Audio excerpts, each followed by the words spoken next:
Kan du høre, Øyvind?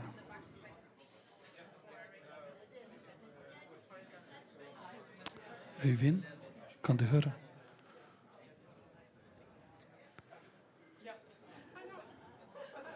Øyvind?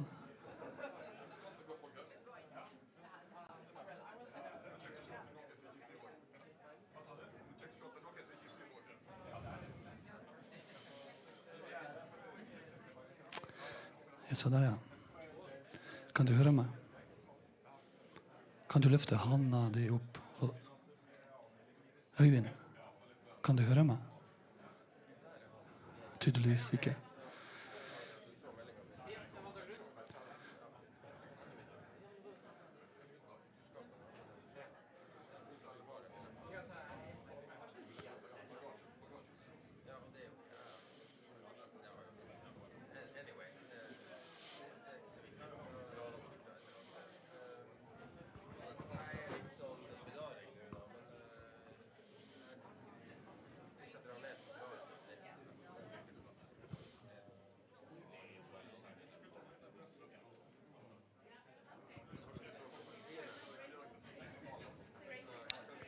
Kan du høre meg, Øyvind? Kan du høre meg?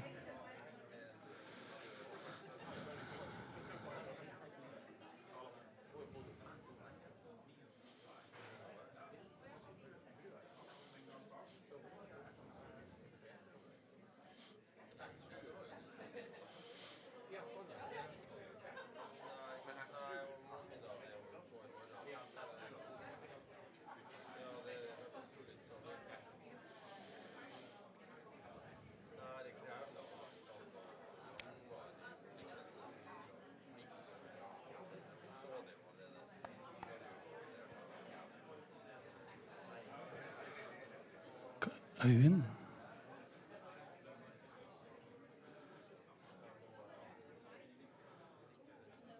Øyvind? Øyvind?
Enn nå da? Ingenting?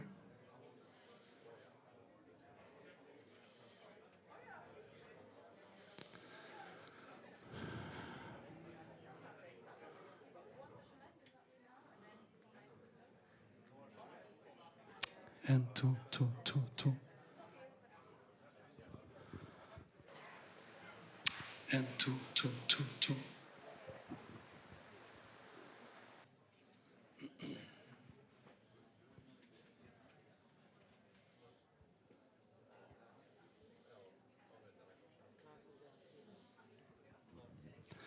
En, to, to.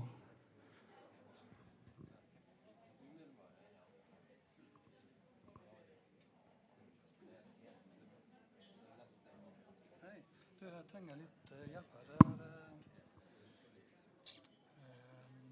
Som han får ikke lyd ut. Jeg har testet, det fungerer. Jeg vet ikke helt. Altså. Nei. Nei, han hører ikke meg. Og jeg hører ikke.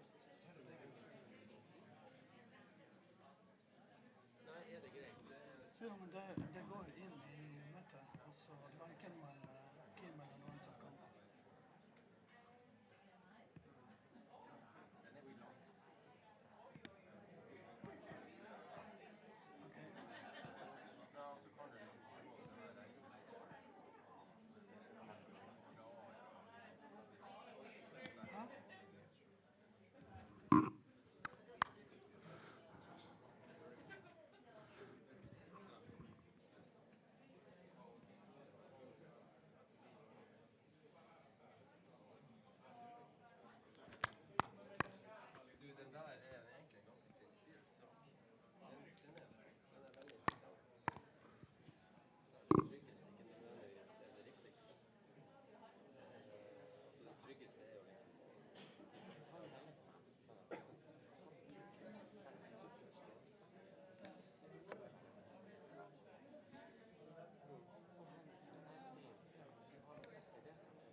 Ja.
Ja, jeg har litt inn i han.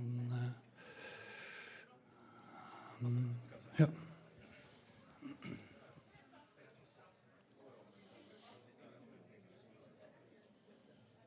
Scarlett.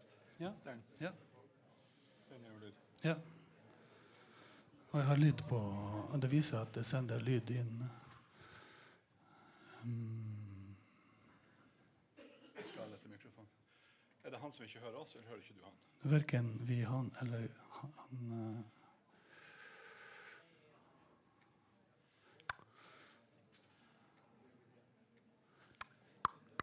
Så vi sender ut. Ja. Vi har ingenting fra han. Nei, han har ikke en jævla mikrofon. Kan jeg begynne mens dere gjør det? Nei.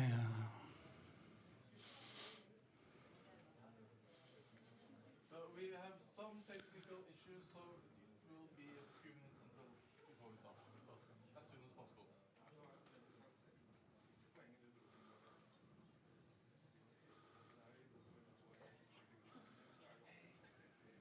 Where do you have the music? Do you have a second screen as well? Jeg har ikke et annet.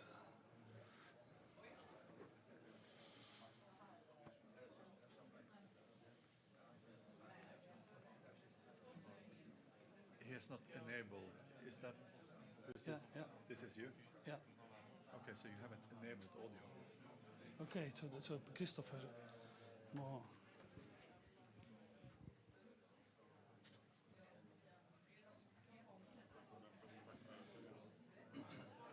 Okay. Et øyeblikk, ja, det er ikke vi, det er jo sånn sentralt. Ja. Nei, ja, men du må åpne for audio, for jeg har ikke audio. Nei, altså, vi har ingen... Får ikke opp... Ja. Sett oss til co-host. Hæ? Sett oss til co-host. Sett oss til co-host.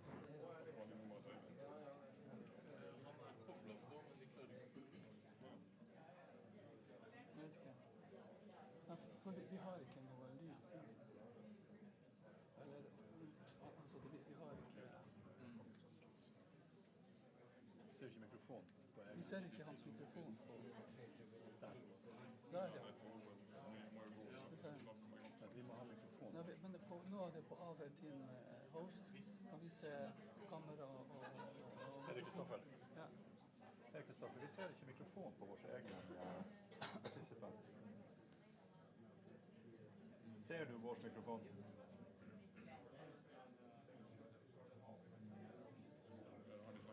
Det er en som kjører sånn.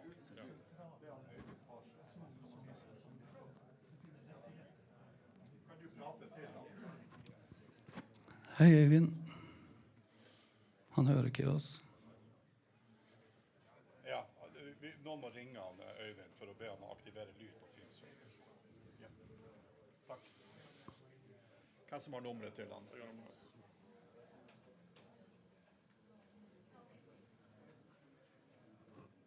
Prater han norsk? Ja da.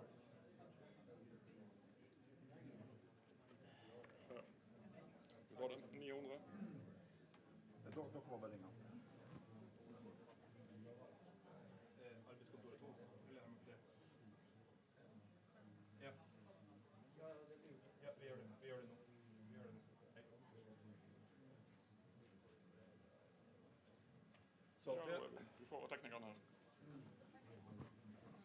hei sann. Kan du gå ned i venstre hjørne? Og så har du et lite lydmikrofonikon, så står lydikonet helt ned til venstre. Du klikker på den filen der, og så velger du Activate Audio. En mail. Altså, der hvor det er lydikonet, så er det to alternativer. Det ene er testspeaker og mikrofon, og det andre er audio settings. Ja, klikk på audio setting, for du er ikke tilkoblet lyd der. Nei, vi kan ikke det, for vi er... Nei, og i audio så...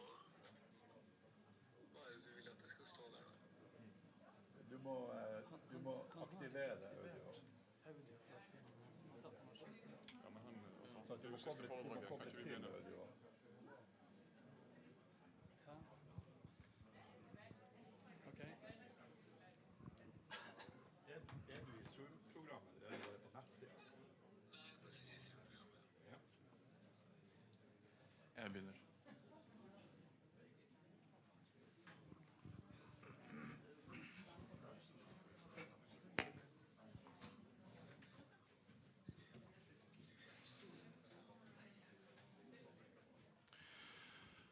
Welcome everyone to this session. We still have this issue with the connection. There is a slight, or there's actually two changes to the program. One is due to a virus. Are Olsen is sick. He's being replaced by Paul Dodd. And the other is due to the weather, and that's Øyvind Påske. He did not make it up here, so he will join us on Zoom, and that's the issue here now. But I suggest that we start. My name is Jørgen Berge. I have the pleasure of heading the interim board for Framtidens Polhav, or the Future Arctic Ocean. And in this session, we have joined forces with another initiative that is aimed towards the Arctic Ocean, that's GoNorth. So today we will hear about the plans from these two initiatives for Arctic exploration over the next decade.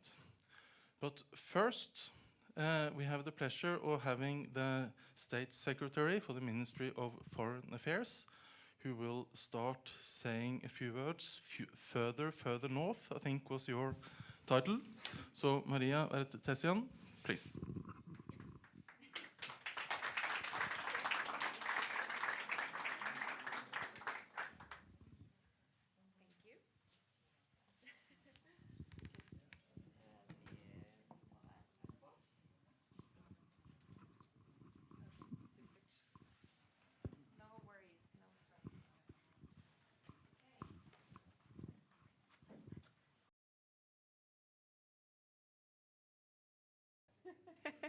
We're almost there. Oh, perfect. Hello, everyone. Good evening. Hope you're doing fine. Wonderful to be here. Wonderful that we have such a great turnout at this side event.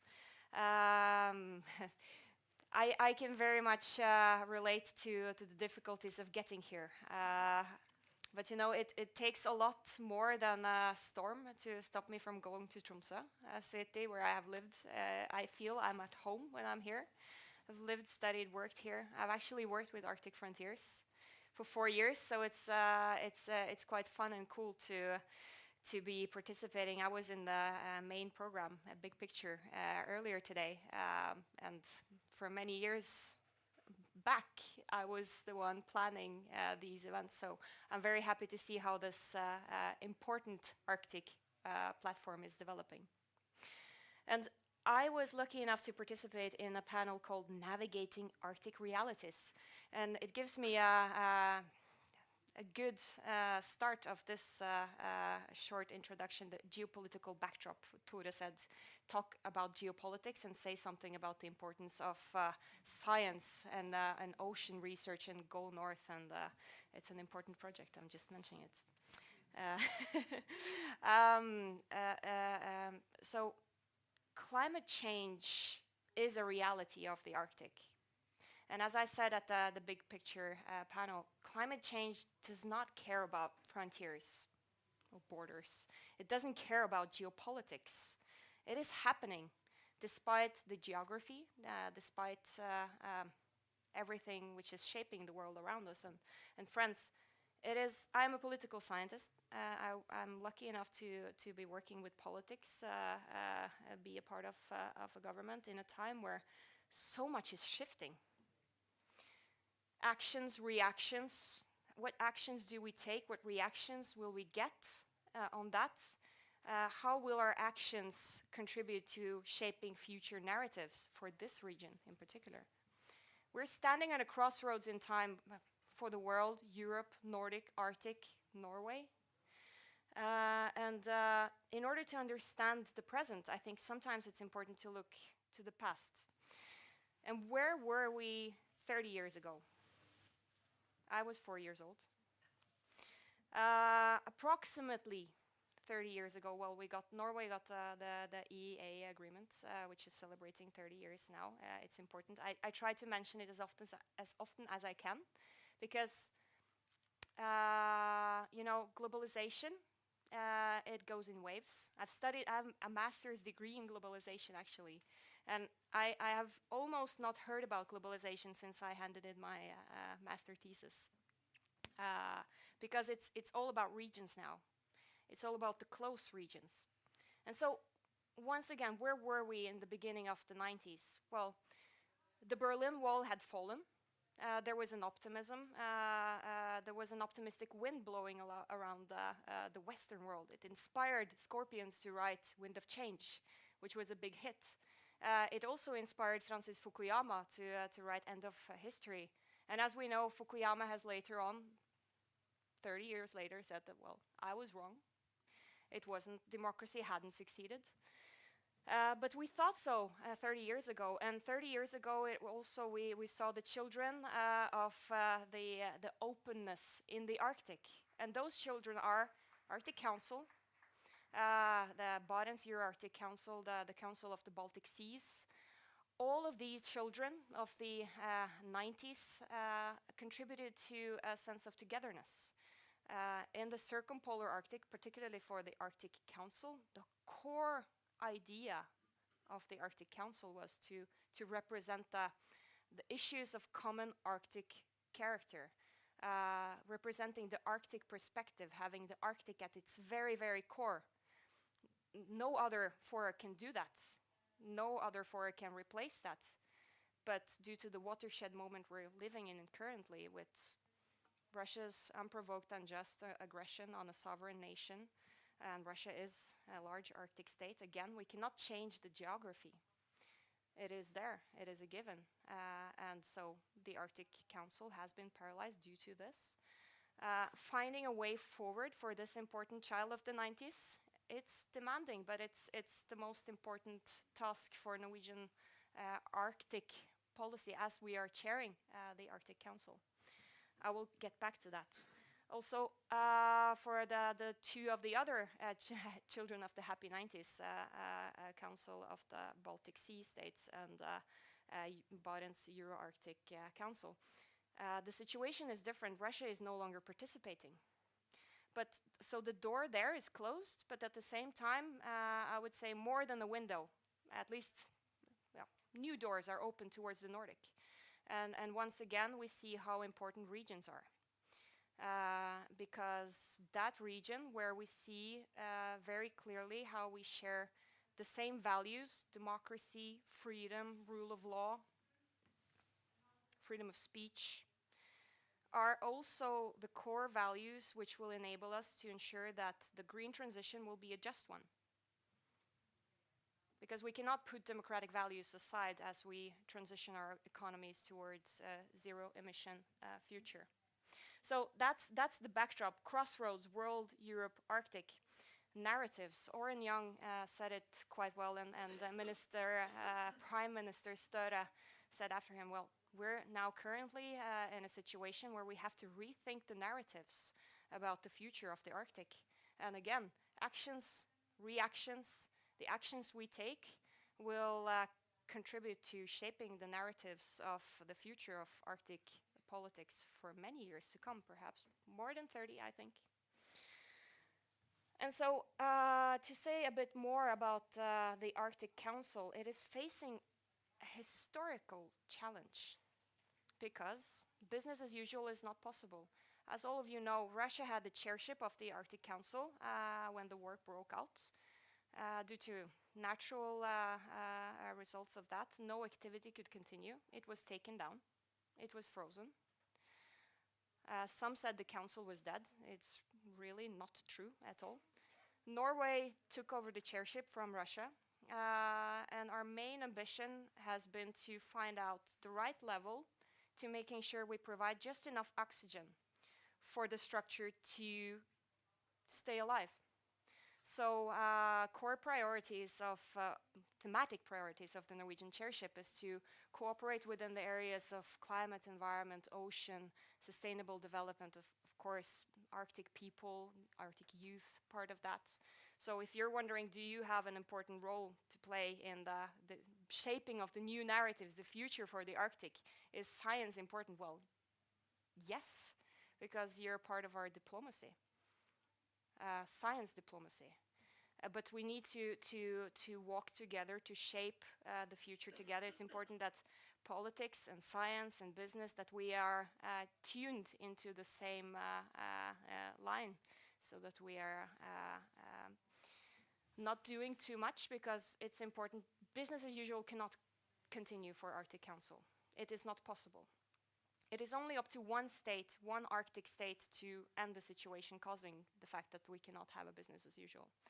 But in the meantime, the core objective of Norway, our chairship, is to make sure the structure survives so that we can have continued cooperation on production of valuable knowledge for shaping our common Arctic future. So Nordic shift, I already mentioned. There is a stronger sense of Nordic togetherness because of the geopolitical situation. And there is a lot the Nordic countries can work more closely on. The fact that Norway is no longer alone as NATO's further northernmost outpost with the border to Russia, it means a lot. With Finland in NATO and Sweden hopefully soon in NATO, there is more Arctic in NATO and more NATO in Arctic. It sets a very clear line between us and our Russian neighbor, but during the times we're living in, it's the only right thing to do. But at the same time, as the security line is much harder, because we need to protect our core values: democracy, peace, rule of law, and standing together with our allies and partners in that. There are synergies created for development of infrastructure, physical and digital, for development of new green value chains across the Nordic, the Northern European region, the Northern Arctic region. So that's very exciting because, friends, the set of challenges, again, climate change doesn't care about geopolitics or geography or anything else other than effective tools to solve the climate crisis, to get the emissions to go down, to adapt to the changes in the environment. And so we still need to face those challenges together and also see how can we turn challenges into becoming new opportunities, because it is really possible to do so. My core message here is that we are stronger together in the north, in the Arctic, and in the Northern European Arctic, because once again, democracy, rule of law, freedom of speech. If we are to succeed with the green transition and making sure it is just, with all stakeholders which need to be at the table, need to be included as part of that transition, well, that's the only way to go forward. And knowledge and the people, both traditional knowledge produced by Arctic people, indigenous people, and Arctic societies, it is at the core, because, you know, if we don't have people with us in this, it really doesn't make any sense. Nothing of this makes any sense. So we are at the crossroad, and Norway is currently looking towards our European neighbors, Nordic neighbors, towards how can we shape the future of the Arctic, of our part of the Arctic together. Science, diplomacy, and new green business opportunities are playing an important role in that. So friends, what are the narratives of the Arctic for the future? I don't know, but we can find out that together. I will want to say thank you for the attention now. And if you have any ideas on how to go forward, this is the crunch time. This is when we make the future happen. So please reach out to me, my team, at the Ministry of Foreign Affairs, and let's join forces for a sustainable and safe and prosperous future of the Arctic. Thank you.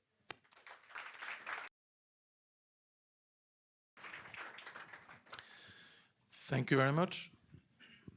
Thank you very much for what you said and for coming here and starting this session. I said that this session consists of two initiatives, GoNorth and Framtidens Polhav, but it's also co-hosted by the Research Council of Norway. So the next speaker is Jon Fuglestad from the Research Council of Norway.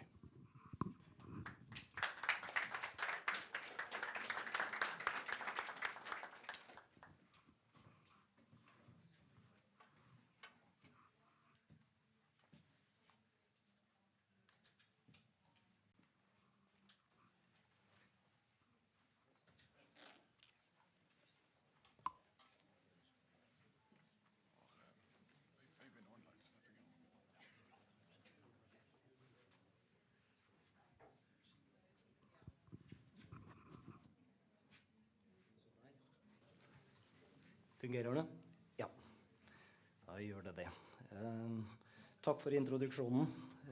Thank you for the introduction. And from the Research Council of Norway, as you all know, we are a funding organization. And normally when I do talks and presentations, the people always think, what funding can he bring into us? How much money does he have? And I would say, especially this time, I feel everybody has that huge question: what about the funding? What about the financing of the huge initiatives? So we'll see if I can bring that a little bit further. I have to excuse my voice. I hope it will bring me through the presentation, and it probably won't be any voice left when you start asking the questions about funding.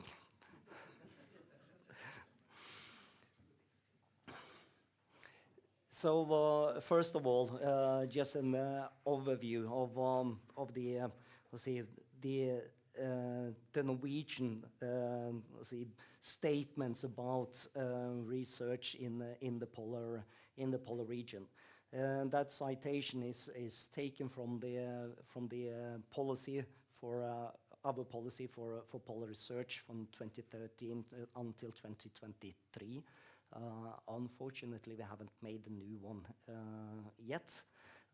But this says something about the ambitions of Norwegian polar research and what we try to achieve. And those of you who read this carefully, you can see I have inverted commas and I have the reference down there. Otherwise, I would be scared if I didn't do that.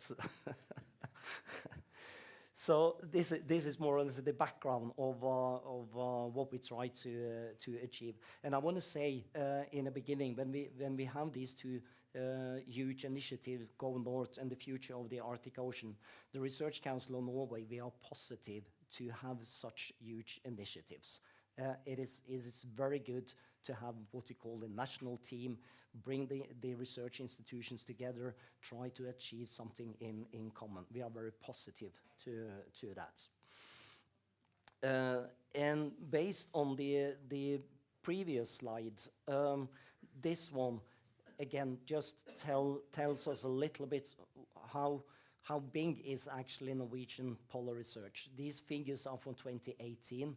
I guess quite many of you have received a questionnaire from NIFU. Updating figures for 2022 are on its way, so we hope to publish the new figures during the summer.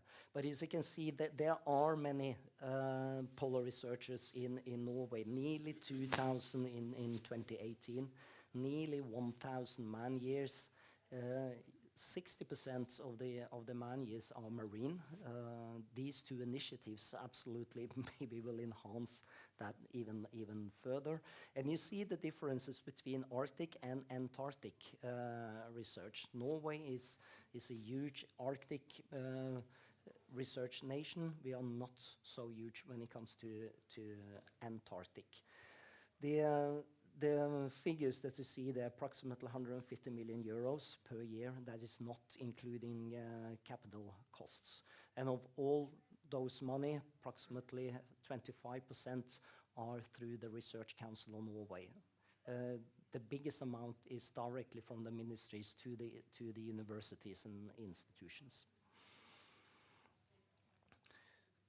So what about then the collaboration in polar research, and what is our role so far in these initiatives? And both just a background about why we need huge initiatives and that you come together. And when we say that the climate change, the consequences for ecosystem and societies, they are quite huge. We need the new ways of thinking. That's new ways of thinking for science, for us in management, politics. Funders need to come better together than we have done so far, because the huge initiatives are also international. Both the future of the Arctic Ocean and the GoNorth initiatives are international. Sustainable business development, that is part of the whole scene, and that is also part of what Norway wants to achieve in the Arctic and the polar regions. The vice ministers talked a lot about geopolitics, international law, and that is important. We believe that there's an added value in cooperation and collaboration in the Arctic, absolutely. And the added value to make best use of resources. That is human resources, that is financial resources, that is the infrastructure, all kinds of resources we have. Sources are limited, they absolutely are. And then to go further on the international polar research, we believe that is even more important than ever. We talked a lot about here about Russia not being present. That doesn't mean that we quit the international collaboration in polar research. We believe it's even more important that not only the 7 other Arctic Council member states collaborate, but also all other countries who have Arctic and polar research. Many of these countries contribute hugely to polar research. This is the photos there: Polarstern, Odin. Japan is now building a new research vessel coming into operation in 2026. Japan says that this icebreaker, that is an international platform for Arctic research. And of course, lying behind all of this is the upcoming international polar year in 2032-33, and the ICARP process that we see that these two initiatives can contribute very good to, and also the UN Sustainable Development Goals. So then a little bit about the two initiatives. Both of them have received pre-project funding from us. Both of these pre-projects are have started, gonna deliver in the late 2024, and the deliverables there is very important for the work the Research Council are doing towards the ministries. We need feedback from you, from the scientists. We need to work with that, and we give our advice to the ministries. So the outcome of these pre-projects are very important in the future work. We at the Research Council we encourage collaboration between research institutions. That is something we very often do in our calls, and encourage to make both national and international partnerships. And both these initiatives are very good on its way to do so. And the GoNorth cruises have been last year with the Polarstern from Germany, and the upcoming cruise in 24 is with Oden from Sweden. So that is very, very good. As I said, we need to secure the best use of resources, and the cooperation we see now is very, very important and contributes to that. And the deliverables then to the next IPY and the UN Sustainable Development Goals. I think we need to have that in our minds when you also do the pre-projects, when you develop the scientific plan. I think it's very good that you have these goals in your mind, and that is, I'll say, it's strategic and it's tactical also towards the ministries to say that you can deliver on such goals. So the next then, even if I say we are very positive to such huge initiative, and we think that is very good use of resources. There are also some things that we have to have in mind. We have a framework, we'll see, and our framework from the Research Council is very much what it says. How much money do we have here? We must then secure in this project that in the program, I would say, that the best projects are funded. That is the mandate that we have from the ministries. It's the taxpayers' money, and we need to spend them in the best possible way. So the projects, they will need to be assessed by international experts, like the Nansen Legacy projects were. Then we have to think of also the research organizations outside these initiatives. We know that 17 organizations are in the future of the Arctic Ocean. Is it 12 now, I think, for the GoNorth? And the institutions who are included, they are mostly the huge, the big research institutions in Norway.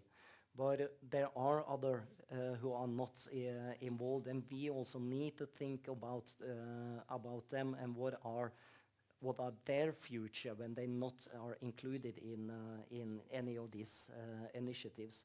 The figures I showed you in the beginning from the 2018 survey we had, I said we had nearly 2,000 polar researchers, 1,000 man-years, 17 organizations included in the future of the Arctic Ocean, but there are actually close to 70 research institutions in Norway who say they do polar research. So there are other institutions also, we need to think about them. Another thing, thinking about projects who are running for 10 years, we believe it's important to be flexible through the period. Very important to lay a foundation for the science program now, but also to be flexible through the time period, to look at the results you have, maybe change focus a little bit if that shows to be necessary. So that's something I quite sure that you have in mind.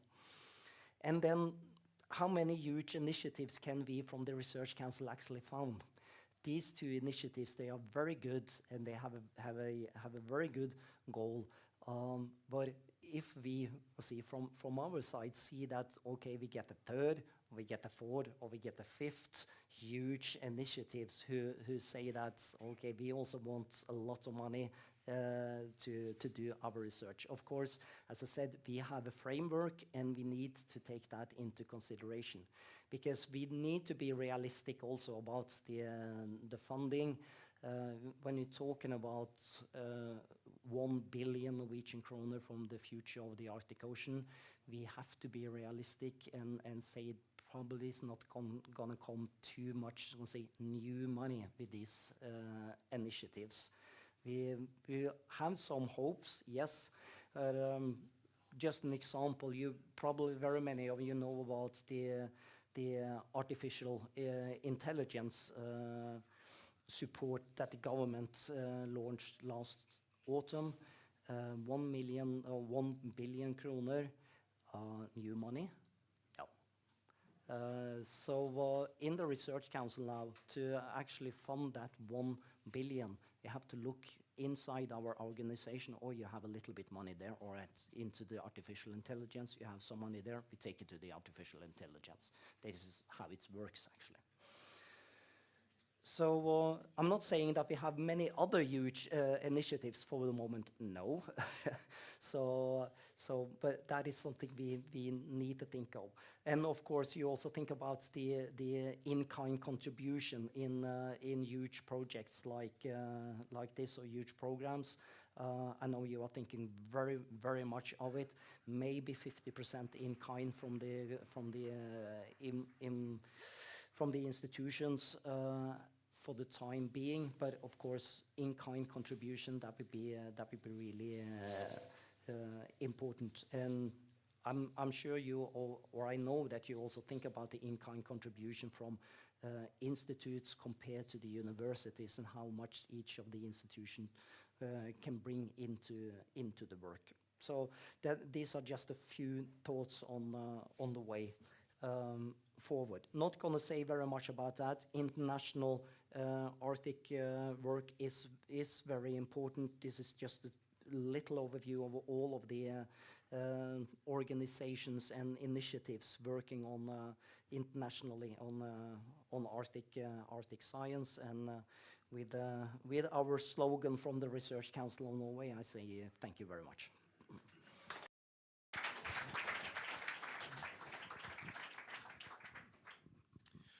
Thank you very much. That was the perspective both from the Ministry and from the Research Council. Then we move over to the two initiatives, and we start with the future Arctic Ocean. And instead of Are Olsen, who is sick, then we have Paul Dodd from the Polar Institute. Yeah, thanks very much.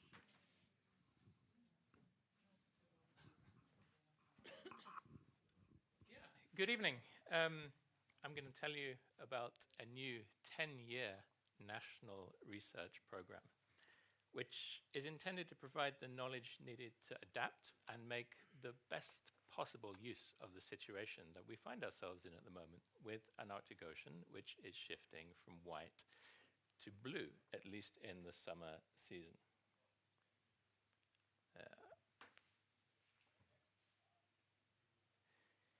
Yeah, so why now? Well, the most visible changes in the Arctic Ocean is the loss of the year-round sea ice.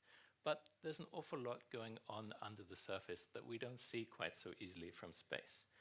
Most of that fresh water released from the melting sea ice is still sitting there, and it's having a huge effect on the stratification at the surface of the ocean.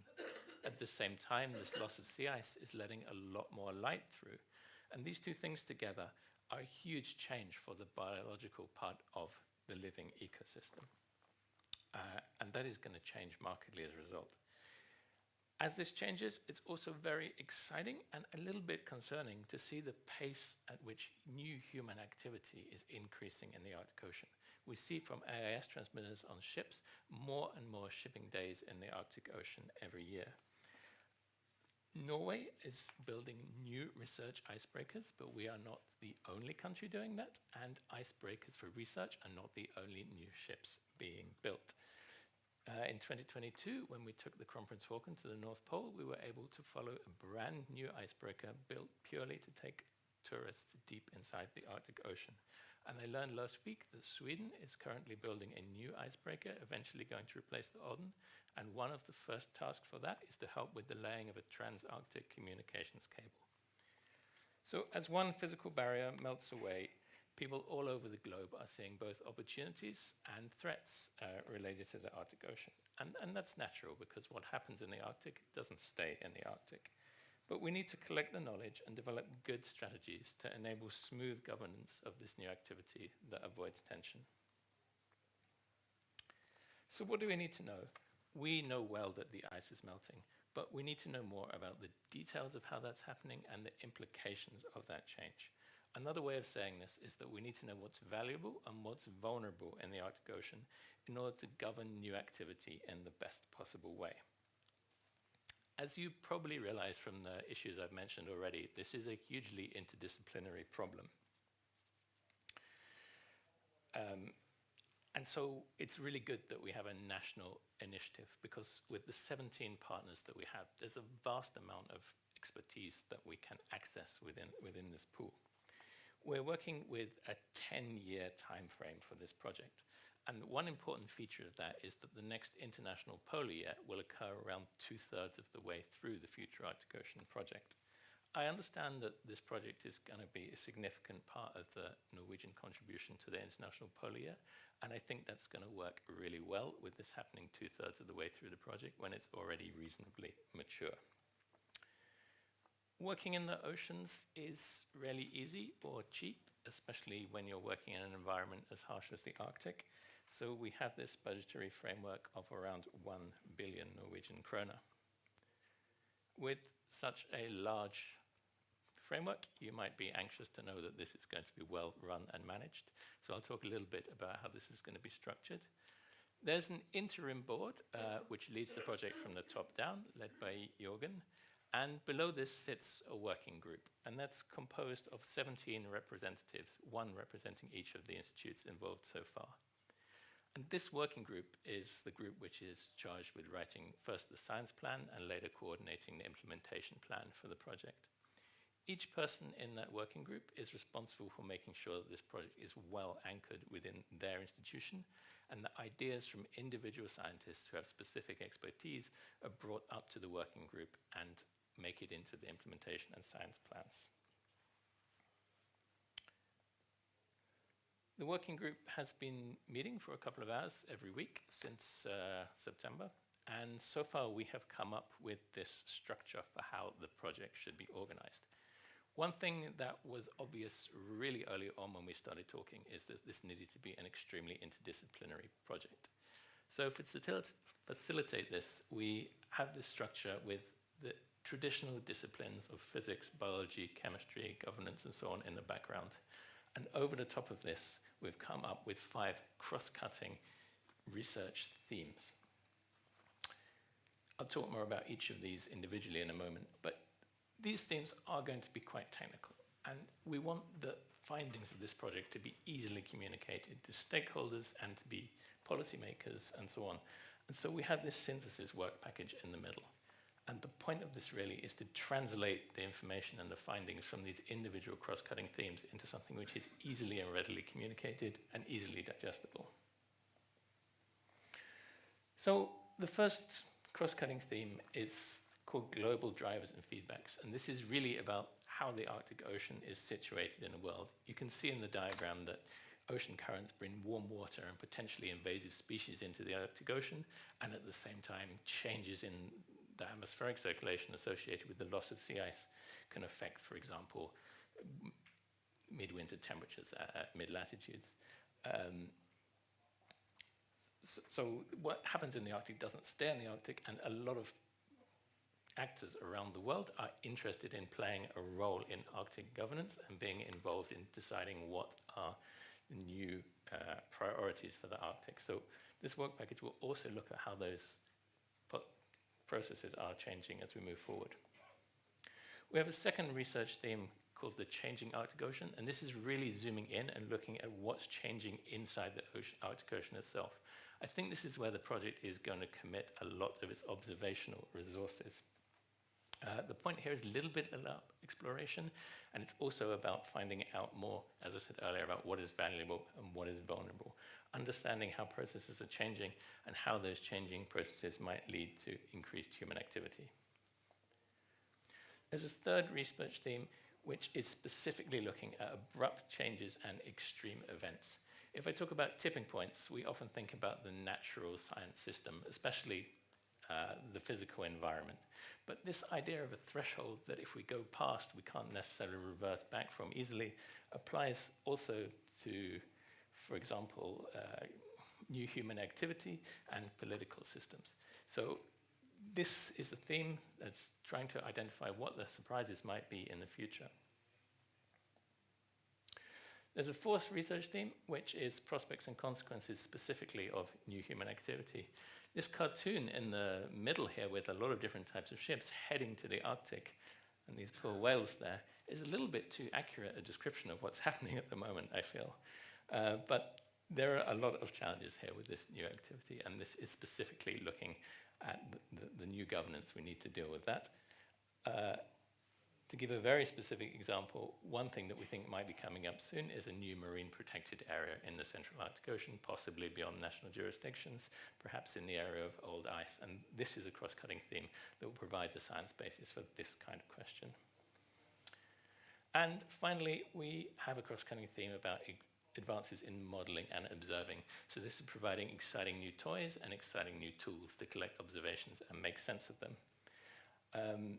One thing I'm very excited about is the shift towards autonomous platforms in the Central Arctic. Traditionally, this has been quite difficult due to the presence of ice, but I think we're now really standing on the cusp of a breakthrough where we have good possibilities of navigating under ice, and that's going to make a huge difference for using these kind of platforms. We also have to make sense of this data, and we've been using this phrase, a digital twin for the Arctic Ocean.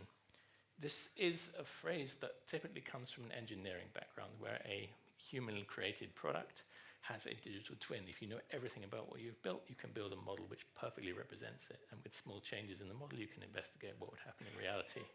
This is more difficult with a natural system that we don't know everything about, but it describes the goal of where we want to get to. We want a system of models that covers all the aspects of the Arctic Ocean so we can make perturbations and understand more about the consequences.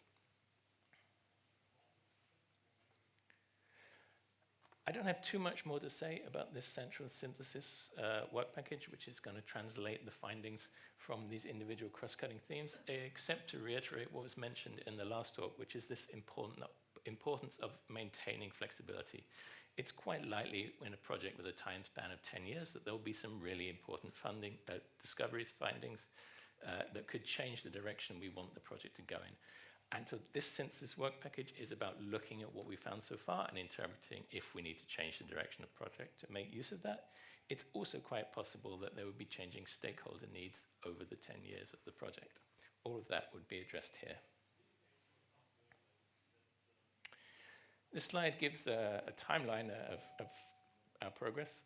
So since we started this at the end of the summer, we used a lot of time doing groundwork in the autumn, and we came up with this overarching structure for the project in January. We're now working in this working group of 17 people on coming up with a science plan, fleshing out each one of those cross-cutting themes a bit more and identifying the scientific questions. We think that might be ready around April sometime. We can then use the time until June to develop an implementation plan. How are we going to actually answer those scientific questions? Ideally sending this to review over the summer, getting some comments back in September, and using the autumn to address those comments. If that all goes well, we could start the project in 2025. This is quite an optimistic time plan, and one of the things we could do to try and make that work well would be to send the science plan for review in April before we spend a lot of time on the implementation plan. So I don't have too much more to say today, other than to say that we are here, and before we know it, we'll be one step further along there with an Arctic Ocean which is a lot bluer. So now is the time to plan and prepare for our future Arctic Ocean. We're only really going to get one go at this. If you have questions about the science and implementation plan, you should really contact Ara Olsson about this. If you have questions more related to funding, I think you're better targeting them to Jorgen. And if you just generally want to find out more about the project, take a picture of the dinosaur and he'll take you to the project website. Thanks very much.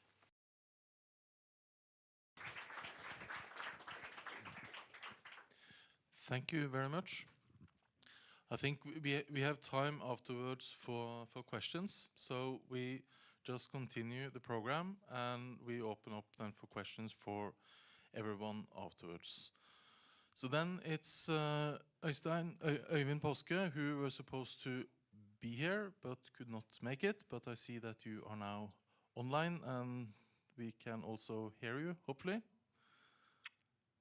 And you will present the GoNorth initiative. Thank you, Jørgen. And I can't see my own presentation here now, so I'm not really sure how we proceed with that. But anyway, I'll just talk then.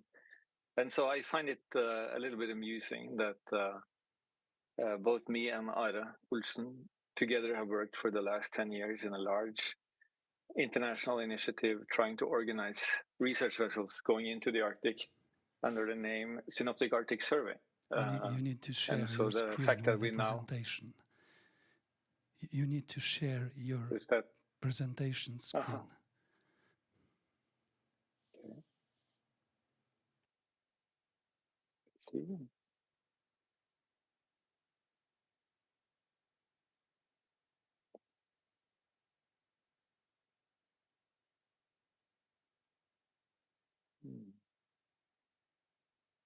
On the bottom, there is share screen. Yeah, but I have to quit and reopen soon if I am to do that. So I'll just talk without slides. That's fine. Okay. So as I was saying, we've been working together for 10 years. So and we talk very well together. And now we're on 2 different initiatives, trying in part to do the same, strengthening research going into the Arctic. And prior to this, figuring out that this is a meeting that blends both politicians and scientists, I figured I should write everything down that I was going to say, so in order to not make any misunderstandings. And for various reasons, I was told that this was going to be in Norwegian, and so now I have used Google Translate to super fast translate my Norwegian speech into English. So let's see how that fares. And let's just start. And so, first of all, I just want to acknowledge the work that Gunnarsson at SINTEF has done, bringing GoNorth from the ground and up in the air, so to speak. This initiative was born in the wake of the decision by the UN Shelf Commission to support Norwegian's claim for an extended continental shelf north of Svalbard. And so started in 2010, and by 2006, they got funding for a pre-project, which led to the cruises that started in the winter of 2020. So it's a long history. So Norway's most important strategic priority area, that is the High North, as we say in Norwegian. And the northernmost part of the High North consists of ice, land, and sea, and not at least seabed. Lots of seabed. And a great deal of seabed that we have not yet mapped. And much of that which has already been mapped is not yet fully understood. That is important to do this job of mapping and better understanding the sea and the bed that it rests on is perhaps obvious to some, although not all. And as the foreign minister says, somewhat paraphrased, in the High North are the resources required to be able to realize the green shift. And I believe his reasoning is along the lines that because without a green shift, a future that is already fraught with uncertainty and challenges, can quickly become more dramatic than anyone would like if we're not able to do that. And managing these resources without sufficient insight is also not desirable, as we in Norway strive for what is known as knowledge-based decision-making. So, mapping the unknown and understanding what it contains requires the realization of another renewable source, namely research.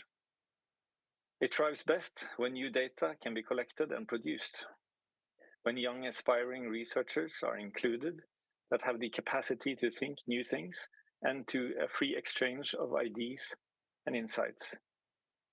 National and international collaboration, in other words, which have been mentioned by many of the previous speakers. But to do this, we also need critically important infrastructure. Because to investigate the seabed in the Arctic, it is a great advantage to have a research vessel. Big surprise. And they are a wonderful tool for obtaining data from a large and inaccessible area. It accommodates advanced technology, technical equipment, and of course, people. And in Norway, I think we are very fortunate to have that infrastructure, as exemplified by the research vessel Crown Prince Haakon. And GoNorth exists because there is a strong political will to obtain new knowledge about the Arctic, a will that is matched by the research community's efforts, a joint team that together can realize cutting-edge research. I think there is little doubt that GoNorth runs according to plan. Very successful cruises have already been carried out, and new ones are in the pipeline.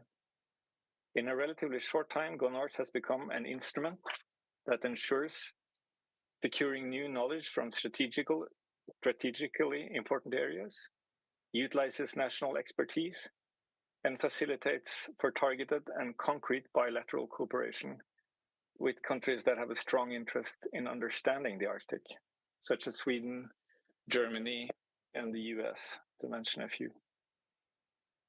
The way this happens is that funding that comes from the government through selected ministries can allow us to secure time, so to speak, with the KPH, the Crown Prince Haakon.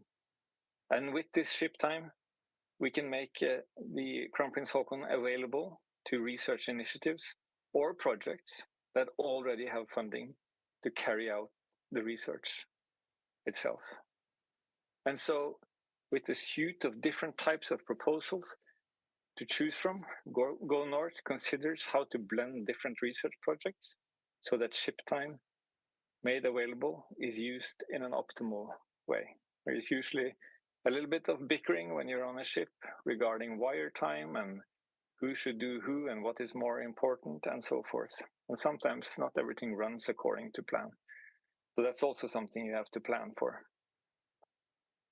So, with the support from the Research Council, Jon Fullestad mentioned this earlier on, we're also now being able to reach out to a larger public with the research that is carried out, to look at the possibilities for estimating the environmental footprint of these research cruises, and also to increase national and international visibility, which I think also is strategically important for Norway.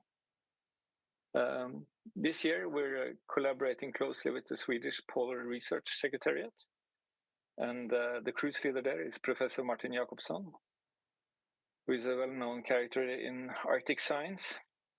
And here the ambition is for the two vessels, Olden and Crown Prince Haakon, to meet close to the Morris Jessup rise, which is on the northeast part of Greenland, and which once were connected to Svalbard.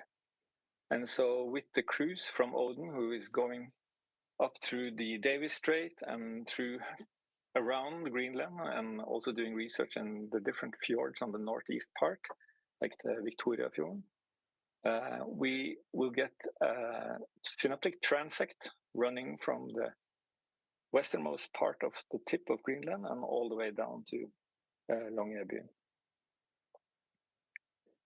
So we're very much looking forward to that. Of course, there is the risk that the sea ice conditions will hamper or hinder Odin to go all the way down to Longyearbyen, which in case they have to go the other way around. There are also large ongoing international processes which we are involved in, such as the IPY, the International Pole Year, and here ICARP, this international conference on Arctic research planning, has already started a process to identify knowledge gaps. And our project coordinator, Margit Simon, has been selected into one of these expert groups, for which we are very happy.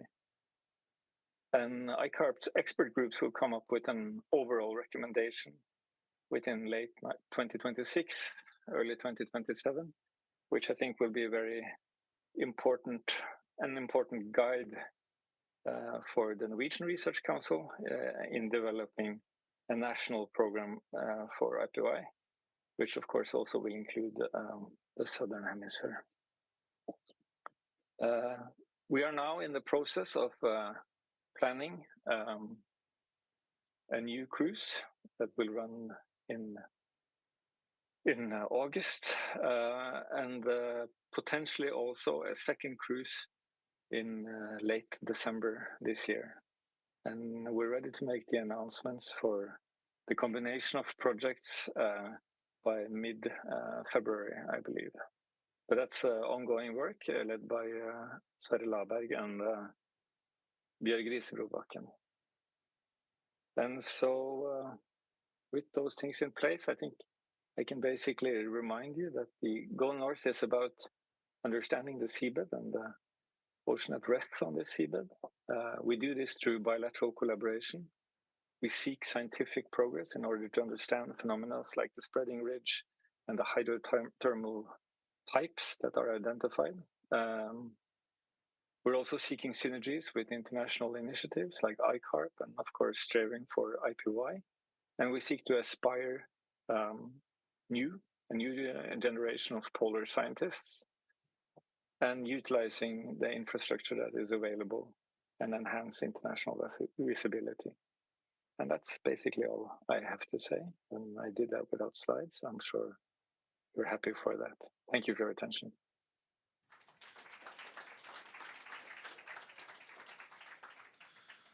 Thank you very much, Øyvind. I then open up for questions. If anyone have questions for the speakers related to either of these two initiatives.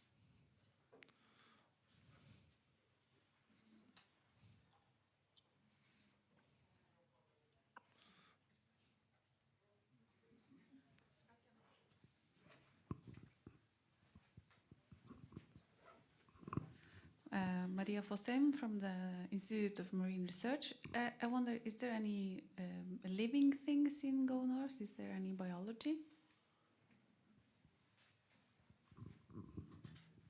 So that was a question for you, Øyvind. So I guess apart from the researchers involved in the science, which are living things, then we have been taking a sediment course and top sediments where you can find living things, but it has not been the sort of main goal for GoNorth. But as I'm sure you know, Maria, sometimes the opportunity is there for people on board the ship to carry out research or to take samples for other initiatives or for other people who cannot necessarily be on board the ship. So if there is a room for taking samples that is vital or important for other researchers and it can be done without taking too much time, then that's something that GoNorth is very much open for. But the living part of the water column, so to speak, is not the main target for GoNorth. Yeah, I have a question. Kerim Hesnes, Nissan Joler from the University of Bergen and the Bjerken Center.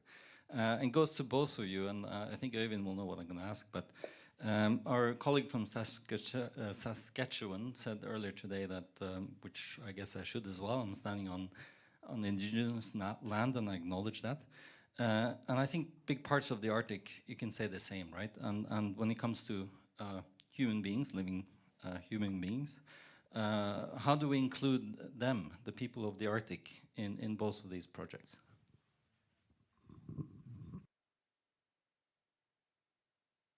Shall we challenge Paul to start answering that? Yeah, sure. I mean, the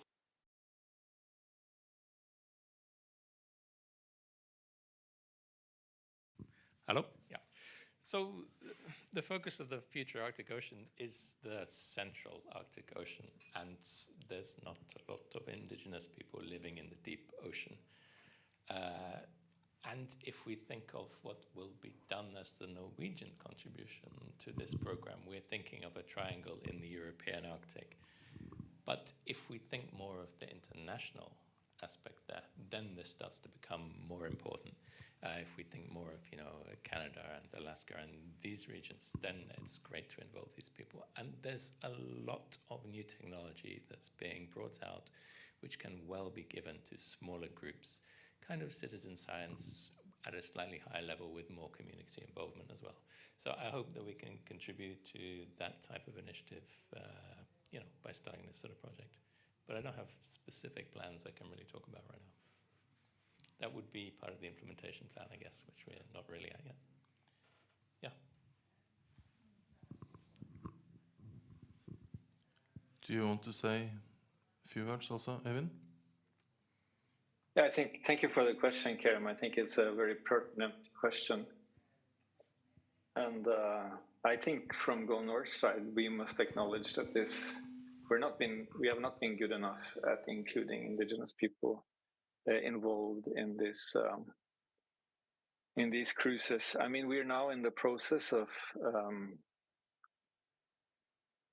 rewriting, so to speak, the science plan for GoNorth and for future initiatives. We're looking into doing joint cruises with US Healy in 2025, potentially also Polarstern afterwards. And I think finding viable solutions to include indigenous people, especially where we're collecting information and knowledge that can be valuable to them, is important, but also perhaps including them in ways that we can ensure that there is a knowledge spillover, not just perhaps from the scientists to indigenous people, but also from indigenous people and over to scientists.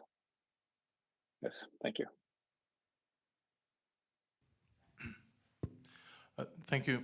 I think it's also fair to say, as Paul alluded to, that the future Arctic Ocean program of Framtidens Polhav, it has an ambition to examine the Arctic Ocean as a whole, but of course we have to start with our part of the Arctic Ocean. There's a important element regarding international cooperation. We hope to engage other nations and other perspectives, and I think it's likely that the indigenous aspects will more be brought in through international partners. Are there other questions?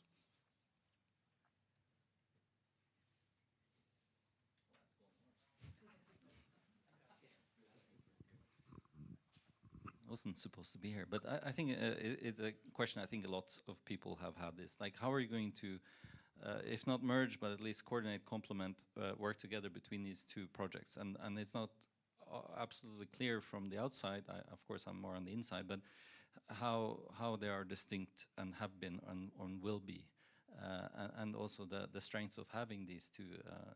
How is that dynamics going to fold out?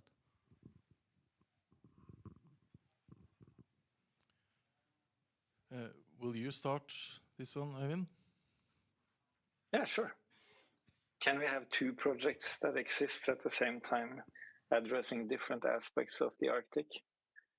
I think the Arctic is large enough for at least two projects, perhaps even more. So I don't really think that's a problem. I think the Future Polar Ocean is a super interesting initiative, and when it evolves and receives the funding that is desired, and activity is starting, then we can also start looking into how there can be synergies, more concrete synergies between these two initiatives. And if we at some point consider that it would be more fruitful to combine them, I don't see why we shouldn't be open to that. But as of now, they have these two different histories, these paths. One comes from the legacy of Nansen, which was a great project. And the other one started, as I said earlier, back in 2010, with the understanding that we knew too little about the seabed and the continental shelf. And so they're different in some sense. Also, I think GoNorth is only about cruises. That's the number one target for them. I mean, they are built entirely around one or more ships going into the Arctic. The way I hear and understand Future Polar Ocean, it's much larger. It includes many other types of scientific disciplines that are not necessarily tethered to cruises. But maybe there's someone better suited to answer that question. But that's the way I read it anyway. Thanks. Yeah, sure. I think I'd agree with everything said there. I'd just sort of like to add that, you know, it's important to be multidisciplinary, and there's lots of questions that require that approach. But it's also important to divide and conquer a little bit. We have to have some specific goals for the different projects, and especially if we think about data collection in the Central Arctic Ocean, ships can do some things in parallel, but it's also useful to break things up and have research cruises which are focused on areas which are relevant to those different projects. We can't do everything in parallel, so I think it's good with this break up that we have at the moment. I think it's very logical. Yeah, I think you have both pointed out different important differences between the two programs and initiatives. I think there's also many similarities, and I think one of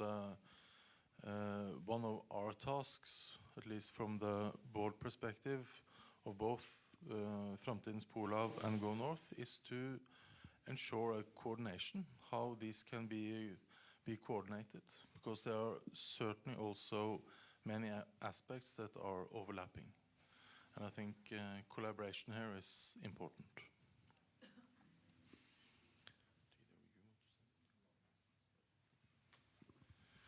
There's another question down here. Hello, good evening. I'm a French, sorry, and thank you for the English-speaking presentation. I'm not Norwegian. I'm the head of the Tara Ocean Foundation, and I have a question about collaboration in the Arctic for the next 10 years of these two projects. I understand from the presentation that it's today fully Norwegian, made of partners from Norway, but how do you plan to include in the process of the planning? There will be many cruises in the Arctic at the same time. We will deploy a transpolar drift station for the next 10 years, for instance. So how you would welcome these collaborations and sharing analysis, protocols, know-how, whatever? Thank you. Thank you. Yeah, sure. I mean, absolutely, this kind of collaboration is going to be really important. There's a couple of different ways. You know, first is geographical. Some countries have existing initiatives and experience they can build on in regions where we are not the best players, and so we want to bring that together. And that's not only geographical. You know, there are countries which have experience in particular techniques which are really relevant. So as we get a little bit further with the science plan and start to think about implementation, this is going to be opened up. There's a document of people that we've thought of around the world that we'd like to invite later, and this document just gets longer and longer. So yeah, at some point, I think you'll probably hear from us, and if you don't, please feel free to reach out to us. Yeah, this is going to be much better as more people are involved in it. Øyvind? Can I add in? We very much welcome the opportunity to collaborate with others going into the Arctic. Absolutely, and we're actively pursuing those collaborations already, and some of these research projects will have international crew. And when it comes to protocols for sampling data, whatever it is, I mean, this is something that both me and Ara have worked extensively with through the Synoptic Arctic Survey, trying to get coherent and rigorous protocols so that people going out are sampling according to the same strategy. So, but feel free to contact us. We very much welcome collaboration. Thank you.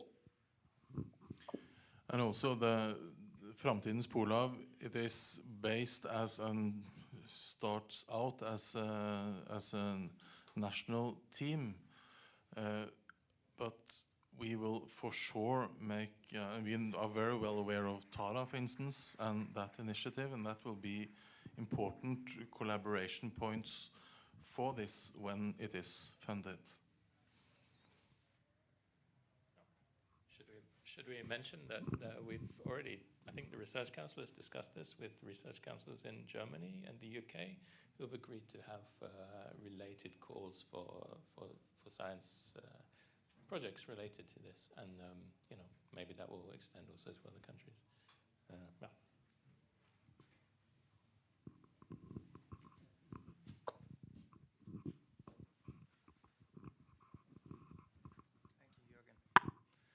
Yeah, thank you very much. As an outsider, like my French colleague, Michael Karcher from the Alfred Wegener Institute, coordinator of the Arctic Passion Project. I must say, I'm really pleased to hear about these activities. Both are really exciting. I have difficulties finding where you overlap, to be honest, except for the ship time. Because the focus of the project is very different. As far as I understand, one is looking at the seabed mostly, the other and focusing on expeditions, as Øyvind mentioned, and the other one is more a kind of better understanding the Central Arctic Ocean, a bit like Nansen Legacy. And talking about Nansen Legacy, I would have no doubt at all, even if this is a Norwegian-funded project, about the internationality of the project, because Nansen Legacy has shown very much how well that has been done. It was actually Norwegian project which was international, very much so. And I had the pleasure to be on the advisory board and could realize how much they were reaching out and getting information in. So I wouldn't doubt that. But I'm still struggling a little bit why it was said that they would overlap. I just don't see that so much.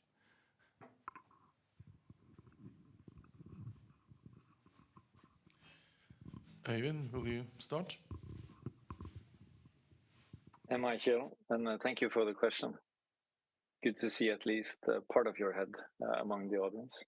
I think, I think to some extent you're right. I mean, there isn't all that much overlapping. Perhaps we're overstating that a little bit, but I do think at the same time that, and as I know that you know, I mean, utilizing those opportunities where one can utilize them is important. And when you have a ship going in, staying in the Arctic for maybe 3-4 weeks, and if there are needs for different types of projects, you can piggyback on one or the other. And so I think the whole point, as of now at least, is that we're very open to it. And then, as I said earlier, the moment that the polar ocean, future polar ocean, is in place, and there will be announcement to do research and so forth, then I mean, we're at the stage where it makes sense to look closer on how and if we are to collaborate on specific things.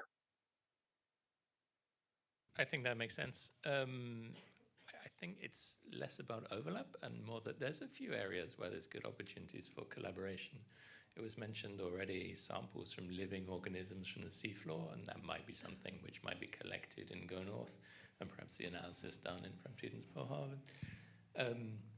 We can also think that GoNorth might come with new information about mineral resources and possibilities for extraction, which might be useful to know for the governments and management of human activity in Framtidens Polhav. So I think these things can feed into each other without really overlapping so much. I think it's, I think it's broken up really well at the moment. There is perhaps another element of overlap, and that is regarding understanding a system from the Framtidens Polhav without the seafloor, and vice versa from GoNorth. So that is perhaps an important part of the overlap. Complementary.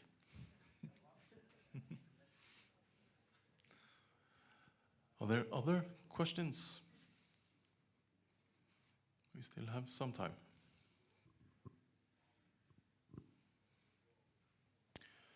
But if not, then I thank everyone for, first of all, the speakers for presenting these two initiatives, and the Research Council for giving your perspective on this, and also all of you for coming, listening, and asking questions. Thank you all very much.